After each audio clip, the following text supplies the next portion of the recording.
তো 9 তারিখে India final খেলতে চলেছে চ্যাম্পিয়ন্স ট্রফির, আর ফাইনাল কাপটাও নিতে চলেছে ইন্ডিয়া। ফাইনালে যে কোনো টিম হোক না কেন, সাউথ আফ্রিকা হোক কিংবা নিউজিল্যান্ড, তাতে কোনো যায় আসে না। তবে কালকে সেমিফাইনালে যে অস্ট্রেলিয়াকে হারিয়ে দিয়েছে, মানে এটাই হয়েছে না যে ইন্ডিয়া ফাইনালে জিতছে এবং চ্যাম্পিয়ন্স ট্রফির কাপটা তুলছে।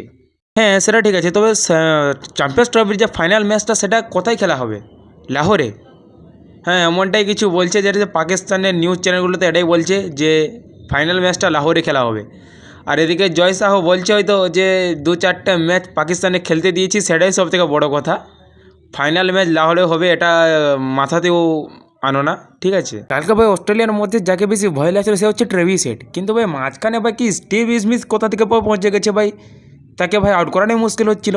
আর তারপরে বিরাট কোহলির একটা দুর্দান্ত একটা ইনিংস, 84 রানের একটা ভালো একটা ইনিংস করেছিল। তারপরে শ্রেয়স আয়ার একটা ভালো ইনিংস করেছে। তারপরে হার্দিক পান্ডিয়া মাঝখানে গিয়ে একদম 2-3টা ছয় লাগিয়ে দিল।